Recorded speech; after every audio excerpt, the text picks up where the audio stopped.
This may or may not be a true story. This may be something I read, or this may be something I experienced in real life, and what the listener wants to believe. But I'm going to talk about a psychedelic journey, a life-altering psychedelic journey. And I'm going to talk about it from a first-person perspective, as if it was me that went on this psychedelic journey. I used to suffer greatly from this body anxiety that I could never explain, and I still can't. It would be like an electric fence inside of you. My body would vibrate. At the time I had no idea what it was. It would be so uncomfortable that I wouldn't want to sit still, but I wouldn't want to move. I would just sit on the couch for hours, just like, I wish this would fucking stop, just go away. My body would vibrate. It was like an electrical vibrating charge. Sometimes I would get up and go into the garage and do just this fucking crushing workout. There was one time I went in and I did a 50 rep squat set with 225, damn near puked, got done. I felt good for about an hour or two, and then it fucking came back. I couldn't escape it. I would wake up in the mornings at 3 o'clock in the morning, 4 o'clock in the morning, and couldn't sleep because my body would be vibrating. My skin felt uncomfortable. I didn't want to be touched. It was miserable. Looking back on it, I have a sensory processing disorder. And as I've gotten older, it's kind of gotten more pronounced. With me, it's a lot of clothes. You might see me fidgeting a lot, or like I have like weird quirks, like my face and my eyes. I fidget with my face and my eyes. I move my shoulders because I'm uncomfortable. Everything is uncomfortable on me. Nothing is about my body is comfortable to the feel. It's a sensory. And it was a sensory thing. I believe what it was that I could actually feel the vibrational frequency of my body. We all vibrate at a certain frequency. I believe that I could feel that. I don't know if it was raising to a certain degree and it was uncomfortable and I couldn't understand it. I don't know what it was, and I still don't know what it was. Now, I preface that. One night I may or may not have taken a large dose of mushrooms, and I turned off the TV, no music, as dark as the room could get, and I had done some smaller doses before that, and so this was a larger dose. It wasn't a heroic dose yet. It was about 3.5 grams or so. It was about 3.5 to 4 grams maybe. I took it, and in about 45 minutes, that body anxiety started like multiplying, and it grew and more. I would turn the TV on. I tried to turn the TV on to occupy my mind. I turned music on to try to occupy my mind. I would get up and pace around the living room, and it just got more. It got worse, and it got worse, and it got worse, and I couldn't make it stop. I just got up. I sat down. I got up. I sat down. I paced. I sat down, and I was just sitting there thinking in my head, please God, make this stop, please. And it wouldn't go away. There was nothing to do to get away from it. And so I ended up putting on my hoodie, and I laid on my couch, pulled my hood up over my head, closed my eyes, and I started breathing. And I started focusing on my breathing. And I'd never been able to really get into a good meditation state. I'd never really meditate. I was a really good meditator. I've been working a lot more now, and I'm getting good at meditating, but then I was not good. I was focusing on my breathing, and all of a sudden my breathing started getting louder, and like the room, like you hear buzzing in the room. I could hear everything going on in the room. Everything was starting to amplify, and my breathing was getting so loud. And then I started thinking, oh my God, I'm gonna die. I'm going into cardiac arrest. I'm gonna die. I'm not gonna live. I'm breathing too hard. I can't take this. And then my body got so fucking bad. I just wanted to like rip my skin off. I wanted it to end any way possible. I didn't care how it ended. I just wanted it to end. And I sat there and I laid down and I kept focusing on my breathing, and it got louder and it deeper. And it was like, my breathing was so loud, it was like echoing, it was deafening, echoing. And what I know now is that I was on the verge of an ego death. when your ego starts to dissolve, that you think you're dying. Your body thinks your ego believes that you are dying.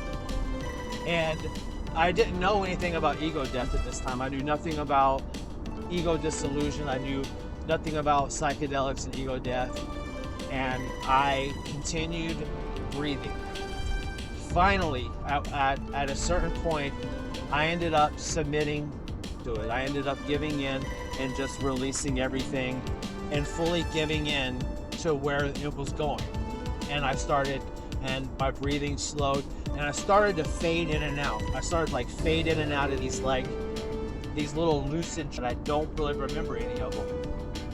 And I would wake up and I would focus on my breathing, and I kept focusing on my breathing, and then I would fade back out into this kind of a meditative trance where I was asleep but not asleep, kind of like lucid, not fully lucid dreaming. I don't know exactly what this trance would be, possibly like astral projection. And I went into this one, and I don't remember. I saw myself in the future. I couldn't tell what I was doing. I couldn't tell what was really going on, but I was in my body in the future, and I was living. I had reached my goal of living for my purpose. I've been looking for my purpose and meaning for life, and my meaning I've been forever. And even after this dream, I've been looking for it. But in this whatever, I was living, I was in that state. I was in my body in that time, in the future. I was living my purpose, but I could not tell what I was doing. And I think that the medicine did not allow me to see what I was doing, because I still had to figure it out. It's not going to give you the answers. I still had more discovering to do, but I knew I was there. And then I watched, it was like I was watching myself. I was in my body in the future, but I was also watching it at the same time. And then that scene, what I was doing, it peeled away like an onion. And a couple years before that, I was watching. And then and that peeled away like an onion. And I was watching it years before that, or the times before that. And it kept peeling away and peeling. I was watching the process to get to this destination where I'm at my goal. I was watching the process in reverse. I was watching it reverse engineer itself. I was looking at how to get there in reverse. And then I was looking down at my body at the present time, not dreaming. I wasn't just a legitimate, I was looking down at my body. I don't care what people think that, oh, you were dreaming, that's not real. I don't really give a fuck what you think. You want to talk about, oh, science doesn't fucking know shit about this universe. Science can't tell you shit about the human mind. The human mind is the biggest mystery in the entire universe to science, so don't even think about coming at me with your fucking stupid ass science bullshit, because science is completely ignorant about that, and that's a fucking rant that I could get off onto a long tangent about, but I'm not going to. So yes, I was looking down at my body, lying on the couch, curled up in a ball, taking long, deep breaths. Then I felt myself fly. I felt myself fly down into my body, and it felt like I felt the collision. I actually felt my projected body hit my actual physical body, and it jolted me awake. I sat up, and I immediately said, I just have to start. I don't even know where that came from. I have no idea. It just blurted out of my mouth. At the time, I had no fucking clue what that even meant. I was just like, okay, I gotta start. It's covered in sweat, and I ended up just laying down, thinking about it. It was one of the beautiful experiences I could ever talk about. It was absolutely amazing. It was an incredible experience, but I still had no clue what the fuck it was all about. Now, what people don't understand with these psychedelic journeys is it's not that couple of hours. Yes, that few hours is it can be life-altering, life-changing, everything. It is the integration process that follows. I've tried to explain this to people, but it's not during that time that changes your life. It's the time after that, as you integrate and think about it. And it could take months and months. This one's taken years. But the immediate after that, and I have no idea I can't explain this, and if you fucking science people can talk about science and explain this one to me, I have not had that body anxiety once since then. I was having it for several years before that. Sleepless nights, uncomfortable, god awful, just wishing I could fucking disappear, not live anymore because I couldn't take it anymore. I'd not had it one time since then. Now, when I look back, and I've been trying, like I said, I've been integrating, I've been on this search, this huge for a long time still, and it's just beginning. I realized that that was an ego death. I realized that I had an outer body experience. And I realized now, just came to realize that when I said I just have to start, I knew that meant I just have to start, not procrastinate. But now I know that I have to put aside my ego. I master the ego. I have to leave ego behind, because the ego it breeds the fear of start something because of fear of failure. That is a survival mechanism created by the ego.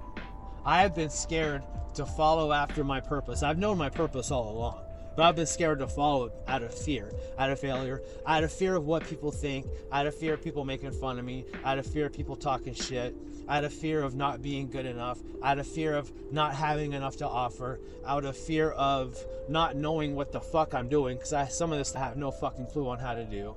But I never started because of all this fear and what people would think. But when I sat up and said, just get started, that's exactly what it meant, was just fucking get started. Don't put aside the fear.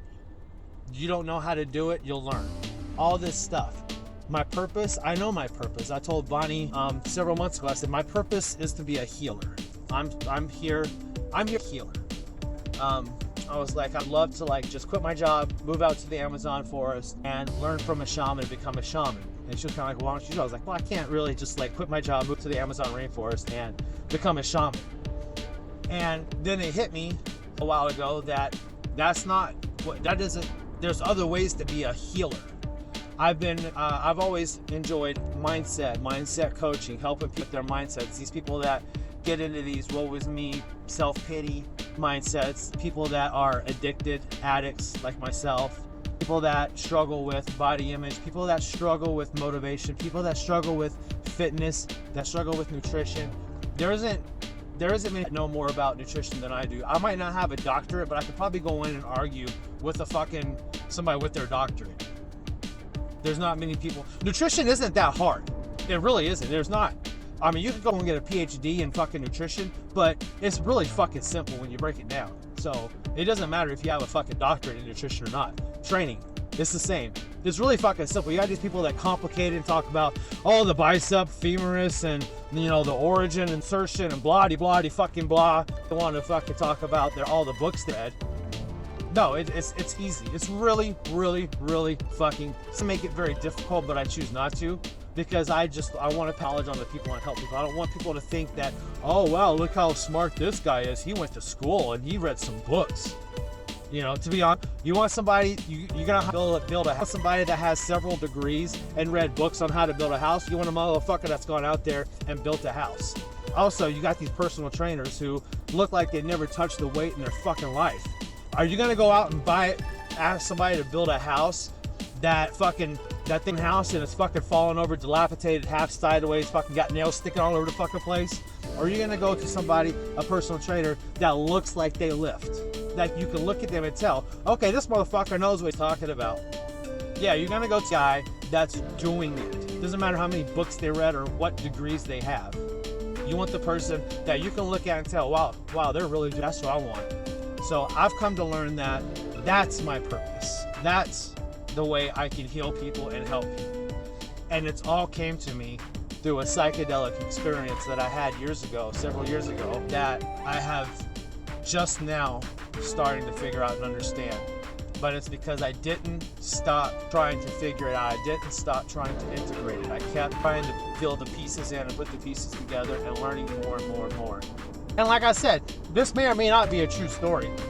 I could just be fucking telling you a whole bunch of bullshit and lying, and it might be a story I read, might be something I heard online, I might be talking about someone else's experience through my first person, through my talk. So May or may not have happened. Who knows? I'll let you decide.